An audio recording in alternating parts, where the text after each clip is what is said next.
Data 22 gusht, 1 Samuelit, kapitulli 14.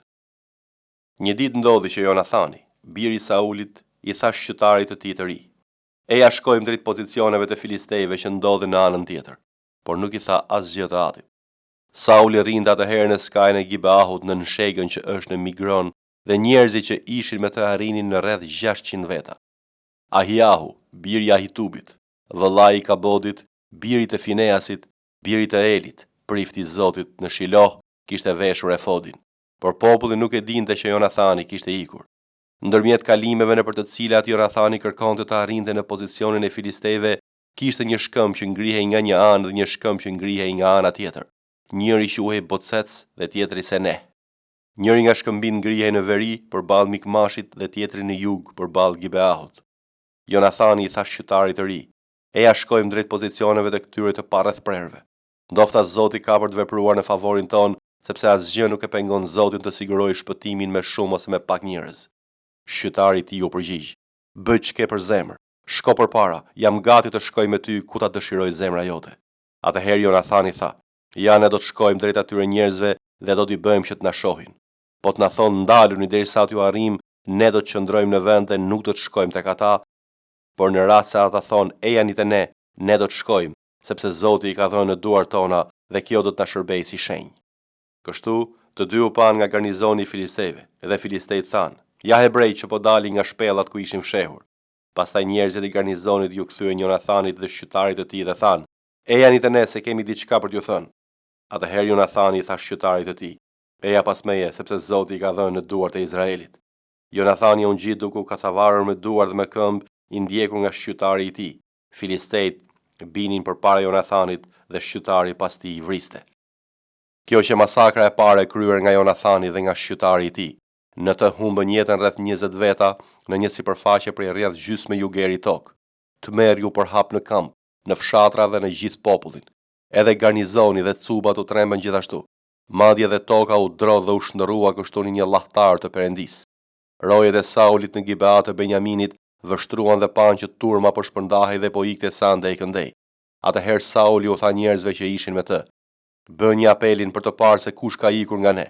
U bë apeli dhe ja, mungonin Jonathani dhe shqytari i tij. Atëherë Sauli tha Ahiahut: "Afroje arkën e Perëndis", sepse në atë kohë arka e Perëndis ishte me bitë e Izraelit. Ndërsa Sauli fliste me priftin, rrëmuja në kampin e filistejve vazhdonte të shtohej. Kështu Sauli i tha priftit: "Hiqe dorën tënde."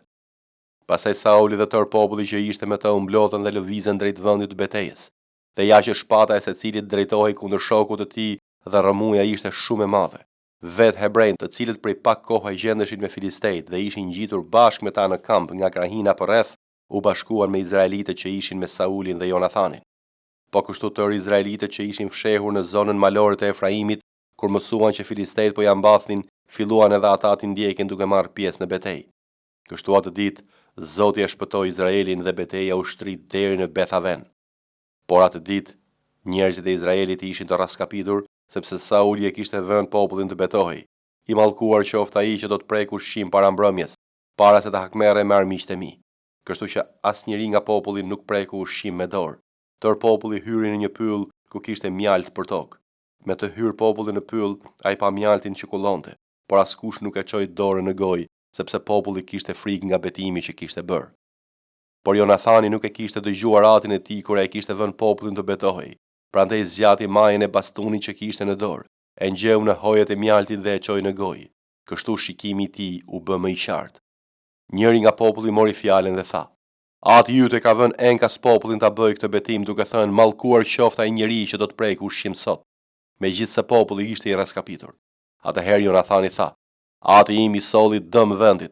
Unë shijova pak nga ky mjalt dhe shikimi im u bë më i qartë. Sa më mirë do të kishte qenë sikur populli të kishte ngrënë sot lirisht plaçkën që e gjeti te armiqt. A nuk do të kishte pasur një masakër më të madhe te filistejve?" Po atë ditë ata i mundin filistejt nga Mikmashi deri në Ajalon, por populli ishte tepër i lodhur. Kështu populli u hodh mbi plaçkën, rrëmbeu dele, lopë dhe viça dhe i theri për tokë, dhe populli i hëngri me gjithë gjakun e tyre. Këtë ja treguan Saulit dhe i thanë: "Ja populli po mëkaton kundër Zotit duke ngrënë mish me gjithë gjakun." Ai i tha: "Ju keni kryer një shkelje." rrokullisni me njëherë një gur të madh pranë meje. Pastaj Sauli urdhëroi: shpërndahuni midis popullit dhe i thoni: secili të sjell këtu tek unë lopën dhe delen e tij, i therrni këtu dhe pastaj hani, por mos më katoni ndaj Zotit duke ngrënë mish me gjithë gjakun e tij. Kështu gjithkush nga populli solli me vete lopën e tij dhe e theri në atë vend. Sauli ndërtoi pastaj një altar kushtuar Zotit. Ky ishte altari i parë që ai ndërtoi Zotit. Pastaj Sauli tha: të zbresim natën për të ndjekur filistejt dhe t'i zhveshim deri në dritën e mëngjesit, dhe të mos lëm asnjë prej tyre të gjallë. Populli u përgjigj: vepro si të duket më mirë. Atëherë prifti tha: ti afrohemi Perëndis këtu. Kështu Sauli e pyeti Perëndin: a duhet të zbres për të ndjekur filistejt, a do t'i lësh në duart e Izraelit? Por Perëndia nuk dha asnjë përgjigje. Atëherë Sauli tha: afrohuni këtu ju gjithë krerët e popullit, pranoni dhe shikoni mëkatin e kryer sot, sepse ashtu siç është e vërtetë që Zoti shpëtimtari i Izraelit jeton, edhe sikur të gjendet e Jonathani biri im, ai duhet të vdes. Por asnjëri nga populli nuk ju përgjigj atij. Atëherë ai tha gjithë Izraelit: ju qëndroni në një anë dhe unë dhe biri im Jonathan do të qëndrojmë nga ana tjetër. Populli u përgjigj Saulit: bëj atë që të duket më mirë. Prandaj Sauli i tha Zotit: o Perëndi i Izraelit, na jep përgjigjen e drejtë. Kështu u caktuan Jonathani dhe Sauli dhe populli jo. Pastaj Sauli tha: hidhni short midis meje dhe Jonathanit birit tim. Kështu u caktua Jonathani. Atëherë Sauli i tha Jonathanit: më trego ç'ke bër. Jonathani tha: kam provuar pak mjalt me majën e bastunit që kisha në dorë. Ja ku jam, kam për të vdekur. Sauli tha: Perëndia e bëft këtë dhe madje më keq, sepse ti ke për të vdekur me siguri o Jonathan. Po populli tha Saulit: a duhet të vdes Jonathani që ka sjell këtë çlirim të madh në Izrael? Mos ndodh kurrë. Ashtu siç është e vërtetë që Zoti jeton, nuk ka për të rënë në tokë as edhe një fije floku nga koka e tij, sepse sot ai ka vepruar bashkë me Perëndin. Kështu populli e shpëtoi Jonathanin dhe ai nuk vdiq. Pastaj Sauli u kthyen nga ndjekja e filistejve dhe filistejt u kthyen në vendin e tyre. Kështu Sauli e forcoi mbretërinë e Izraelit dhe luftoi kundër gjithë armiqve që ndodheshin rreth e qark. Moabit, bijve të Amonit, Edomit, mbretërve të Cobahut dhe filistejve, ai korrte fitore nga çdo anë që të kthehej. Kreu vepra trimërie, mundi Amalekitët dhe çliroi Izraelin nga duart e atyre që plaçkitnin. Bijtë e Saulit ishin Jonathani, Jeshui dhe Malkishuahu. Dy bijat e tij quheshin Merab, më e madhja, dhe Mikal, më e vogla. E shoqja e Saulit quhej Ahinoam, ishte bija e Ahimaazit. Emri i komandantit të ushtrisë së tij ishte Abner, biri i Nerit, ungji i Saulit. Kishi, ati i Saulit dhe Neri, ati i Abnerit, ishin bijtë e Abielit. Gjatë gjithë jetës së Saulit pati një luftë të pamëshirshme kundër filistejve. Çdo njeri të fortë dhe çdo të ri trim që Sauli shikonte i merrte me vete. Romakëve, kapitulli 12. Ju lutem pra o vëllezër, nëpërmjet dëmshërisë së Perëndis, ti paraqitni trupat tuaja si fli të gjallë, të shenjtë, të pëlqyeshëm për Perëndin, që është shërbesa juaj e mençur. Dhe mos u konformoni me këtë botë, por transformohuni me anë të ripërtëritjes së mendjes suaj, që të provoni cili është i miri, i pëlqyeri dhe i përsosur i vullneti i Perëndis. Sepse nëpërmjet hirit që më është dhënë, i them se cili që është mes jush të mos mendoj më lart se sa duhet të mendoj, por të mendoj në mënyrë të përkor, sipas masës së besimit që Perëndia i ndau secilit. Sepse sikurse në një trup kemi shumë gjymtyr dhe të gjitha gjymtyret nuk kanë të njëjtin funksion, kështu edhe ne, megjithse jemi shumë, jemi një trup në Krishtin dhe secili gjymtyr të njëri tjetrit. Dhe duke pasur dhunti të ndryshme, sipas hirit që na u dha, nëse kemi profecinë, të profetizojmë sipas masës së besimit. Nëse kemi shërbim, leti kushtohemi shërbimit. Po kështu mësuesi të jepet pas mësimit dhe ai që këshillon, leti kushtohet këshillimit. Ai që ndan, leta bëj me thjeshtësi. Ai që kryeson, le të kryesoj me zell. Ai që bën vepra mëshire, leti bëj me gëzim. Dashuria le të mos jetë me hipokrizi. Urreni të keqen dhe ngjituni pas së mirës. Duajeni njëri tjetrin me dashuri vëllazërore. Në nderim t'ia kaloni njëri tjetrit. Mos jini të përtuar në zell, jini të zjarrt në frym, duke i shërbyer Zotit, të gëzuar në shpresë, të qëndrueshëm në shtrëngime, këmbëngulës në lutje. Ndihmoni për nevojat e shenjtorëve, jini mikpritës. Bekoni ata që ju përndjekin, bekoni dhe mos mallkoni. Gëzohuni me ata që gëzohen dhe shani me ata që shajnë. Kini të njëjtat mendime njëri me tjetrin. Mos e kini mendjen për lart, por qëndroni me të përulurit. Mos e mbani veten për të mençur. Mos ja ktheni kurkujt të keqen me të keqe. Kujdesuni të bëni të mira përpara të gjithë njerëzve. Po të jetë mundur dhe aq sa varet për jush jetoni në paqe me të gjithë njerëzit. Mos u hakmerrni për veten tuaj o të dashur, por jepni vend zemërimit të Perëndis, sepse është shkruar: mua më përket hakmarrja, unë do të shpaguaj, thot Zoti. Nëse armiku yt pra ka uri, jepi të haj, në pas të etje jepi të pi, sepse duke bërë këtë, do të grumbullosh mbi kryet e tij thëngjit të ndezur. Mos u mund nga e keqja, por mundet të keqen me të mirën. Jeremia, kapitulli 51. Kështu thot Zoti: ja unë do të ngrej një erë shkatëruese kundër Babilonisë dhe kundër banorëve të Leb Kamait. Do të dërgoj kundër Babilonisë disa të huaj që do ta kontrollojnë dhe do ta zbrazin vendin e saj, sepse në ditën e fatkeqësisë do të sulen mbi të nga të gjitha anët. Mos lini që ai i cili ndërhar kun ta shtrijë atë apo të ngrihet në parzmorin e tij. Mos kurseni të rinjtë e saj, vendosni shfarosjen e tërë ushtrisë e saj. Kështu ata do të bien të vrarë në vendin e Kaldeasve dhe të shpuar në për rrugët e Babilonisë, sepse Izraeli dhe Juda nuk kanë qenë braktisur nga Perëndia i tyre, nga Zoti i ushtrive, megjithse vendi i tyre ishte plot me faje kundër të shenjtit të Izraelit. Ikni nga mesi i Babilonisë dhe të shpëtoi secili jetën e tij. Shikoni të mos shkatërroheni në paudhësinë e saj, sepse kjo është koha e hakmarrjes së Zotit. Ai do të japë shpërblimin e drejtë. Babilonia ishte në duart e Zotit një kup ari që dehte tërë tokën. Kombët kanë pirë nga vera e saj, prandaj kombët kanë rënë në klapi. Papritmas, Babilonia ra, u shkatrua. Vajtoni për të, merrni balsam për dhembjen e saj, ndofta mund të shërohet. Ne dëshironim ta shëronim Babilonin, por ajo nuk është shëruar. Braktiseni dhe të shkojmë secili në vendin e vet, sepse gjykimi i saj arrin deri në qiell dhe ngrihet deri te ret. Zoti ka bërë të triumfojë çështja jone drejt. Ejani të tregojmë në Sion veprën e Zotit, Perëndisë son. Mprehni shigjetat, rrokni mburojat. Zoti ka zgjuar frymën e mbretëve të Medasve, sepse qëllimi i tij kundër Babilonisë është shkatërimi i saj, sepse kjo është hakmarrja e Zotit, hakmarrja e tempullit të tij. Ngrini flamurin mbi muret e Babilonisë, përforconi rojet, vendosni shigjetar, përgatisni kurthe, sepse Zoti ka menduar dhe ka zbatuar atë që ka thënë kundër banorëve të Babilonisë. O ti që banon pranë ujrave të mëdha, të pasura në thesare, fundi yt erdhi, fundi i fitimeve të tua të padrejta. Zoti i ushtrive i është betuar në veten e tij. Unë do të të mbush me njerëz si miza që do të ngrenë kundër teje britma lufte. Ai ka bërë tokën me fuqinë e tij, ka vendosur botën me diturinë e tij dhe ka shpalosur qiejt me zgjuarsinë e tij. Kur nxjerr zërin e tij ka një zhurmë ujërash në qiell. Ai bën që të ngjiten avujt nga skajet e tokës, prodhon rrufet për shiun dhe nxjerr erën nga depozitat e tij. Çdo njeri atëherë bëhet budalla, pa njohuri. Çdo argjendar ka turp për shëmbëltyrën e tij të gdhendur, sepse shëmbëltyra e tij e derdhur është një gënjeshtër dhe nuk ka frymë jetë në to. Janë kotësi, vepra mashtrimi, në kohën e ndëshkimit të tyre do të zhduken. Trashëgimia e Jakobit nuk është si ata, sepse ai ka bërë tërë gjërat dhe Izraeli është fisi i trashëgimisë së tij, emri i tij është Zoti i ushtrive.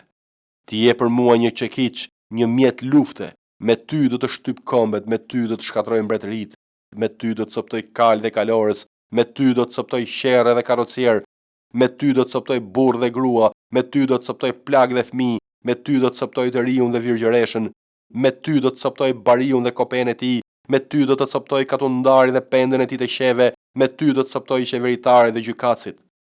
Por unë do t'i shpërblej Babilonin dhe tërë banorët e Kaldes për tërë të keqen që i kanë bërë Sionit para syve tuaj, thot Zoti.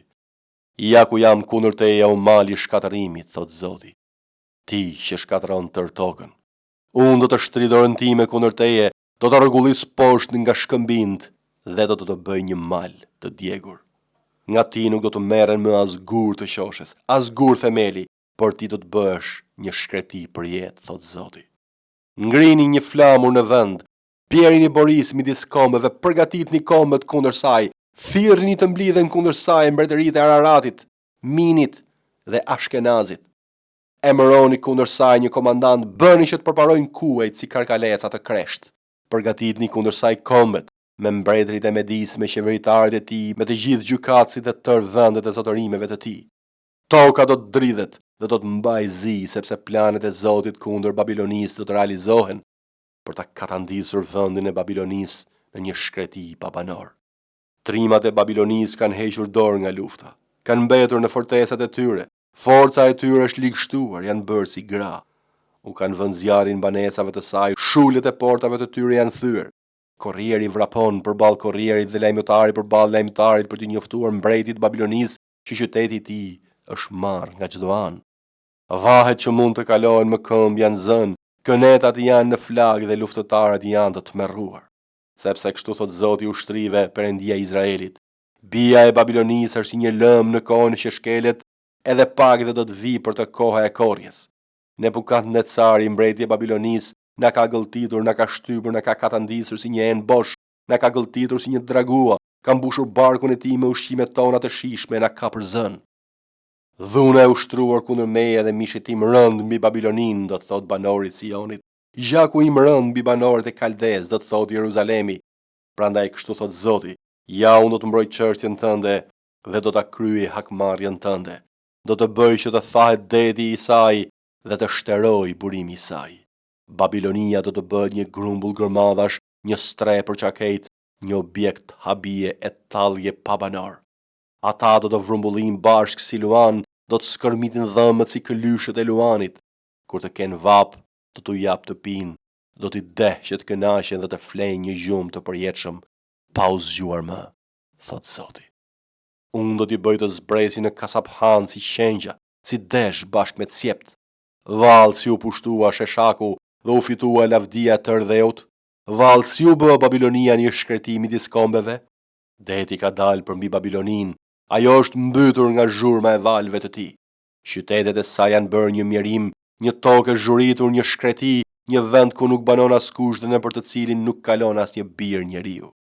Unë do të ndërshkoj Belin në Babiloni dhe do të nxjerr nga goja e tij atë që ka glaboruar dhe kombet nuk do të bashkohen më me të. Madje edhe muret e Babilonisë do të rrëzohen. Dil nga mesi i saj o populli im, dhe secili të shpëtoj jetën e tij përpara zemërimit të zjarrt të Zotit. Zemra juaj mos u ligështoft dhe mos u tremni nga lajme që do të dëgjohen në vend, sepse një vit do të vijë një lajm dhe vitin tjetër një lajm tjetër, do të ketë dhunë në vend, sundues kundër sunduesit. Prandaj ja, do të vinë ditët në të cilat unë do të ndërshkoj shëmbulltyrat e gdhendura të Babilonisë.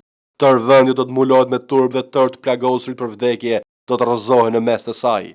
Atëherë qiej, toka dhe çdo gjë që është në to do të ngazollen mbi Babilonin, sepse shkatëruesit do të vinë kundër saj nga veriu, thot Zoti. Ashtu si Babilonia bëri që të rrëzohen të plagosurit për vdekje të Izraelit, kështu në Babiloni do të rrëzohen të plagosurit për vdekje të gjithë vendit. Ju që keni shpëtuar nga shpata, nisuni dhe mos u ndalni. Mbani mend që nga larg Zotin dhe Jeruzalemi t'ju kthehet në zemër. Na vjen turp të dëgjojmë sharjen, turpi ka mbuluar fytyrën tonë, sepse disa të huaj kanë hyrë në shenjtëroren e shtëpisë së Zotit. Prandaj ja, do të vinë ditët, thot Zoti, në të cilat unë do të dënoj shëmbulltyrat e tij të gdhendura dhe në tërë vendin e tij do të rënkojnë të plagosurit për vdekje. Edhe sikur Babilonia të ngjitej deri në qiell, edhe sikur ta bënte të pakapshme forcën e saj të lartë, nga ana ime do të vinë kundër saj disa shkatërrimtar, thot Zoti. Zhurma një britme po vjen nga Babilonia, e një shkatërimi të madh nga vendi i Kaldezëve. Sepse Zoti po shkatron Babilonin dhe bën që të pushoj zhurma e saj e madhe, valet e tyre gumëzhin, zhurma e zërit e tyre po ngrihet. Shkatërimtari në fakt erdhi kundër saj, kundër Babilonisë. Trimat e saj janë kapur, harqet e tyre janë coptuar sepse Zoti është Perëndia i shpërblimeve. Ai do t'i shpërblej me siguri. Unë do t'i deh princët e saj, njerëzit e urtë të saj, qeveritarët e saj në punësit e saj dhe trimat e saj dhe kështu do të bëjnë një gjumë të përjetshëm dhe nuk do të zgjohen më, thot mbreti, emri të cilit është Zoti i ushtrive. Kështu thot Zoti i ushtrive, muret e gjërat e Babilonisë do të prishen krejtësisht, portat e saj të larta do të digjen me zjarr, kështu popujt do të kenë punuar për asgjë dhe kombët do të jenë munduar vetëm për zjarrin. Urdhri që profeti Jeremia i dha Serjahut, birit e Njerjahut, biri Masejahut, ku shkoi në Babiloni me Sedekia në mbretin e Judës në vitin e 4 të mbretërimit të tij. Sereahu ishte shefi i çambelanëve. Kështu Jeremia shkroi në një libër tërë të këqijat që do pësonte Babilonia, tërë këto fjalë që janë shkruar kundër Babilonisë. Dhe Jeremia i tha Serajahut: Kur të arrish në Babiloni, ki kujdes të lexosh tërë këto fjalë dhe do të thuash: O Zot, ti ke thënë për këtë vend se do ta shkatërroje dhe se nuk do të mbetet në të më asnjëri. Qoft njeri apo kafsh, por do të bëhej një shkreti e përjetshme. Pastaj kur të kesh mbaruar se lexuari këtë libër, do të lidhesh mbi të një gur dhe do ta hedhësh në mes të Eufratit dhe do thuash: Kështu do të mbytet Babilonia dhe nuk do të ngrihet më nga fatkeqësia që unë do të sjell mbi të, dhe ata do të jenë të rraskapitur. Deri këtu fjalët e Jeremias. Psalmi 30. Do të lëvdoj o Zot, sepse ti më ngritë lart dhe nuk i lejove armiqtë e mi të tallen me mua. O Zot Perëndia im, unë të kam klithur ty dhe ti më ke shëruar. O Zot, ti e ke nxjerrë shpirtin tim jashtë Sheolit, më ke mbajtur gjallë që të mos brisja në grop. I këndoni lavdë Zotit ju shenjtor të ti dhe kremtoni shenjtërinë e ti, sepse zemërimi i ti mban vetëm një çast, por mirësia e ti mban një jetë të tërë. Të qarat mund të vazhdojnë një natë, por në mëngjes shpërthej një brit ngëzimi. Kur kisha bollëk thoja, unë nuk do të prekem kurrë. O Zot, por hirin tënde kishe forcësuar malin tim. Ti e fshehe fytyrën tënde dhe unë mbeta i trembur. Unë të klitha ty o Zot, ju luta fort Zotit, duke thënë, çfarë dobi do të kesh nga gjaku im po të jetë se zbres në grop? A mundet pluhurit të kremtoj? A mundet ai të shpall të vërtetën tënde? Dëgjoj Zot dhe ki mëshirë për mua, o Zot, bëhu ti ndihma ime. Ti e ke kthyer vajtimin tim në valle, ma ke hequr grathoren dhe më ke mbushur me gëzim, me qëllim që shpirti im të mund të këndoj lavdi pa pushim. O Zot, Perëndia im, unë do të kremtoj për jetë.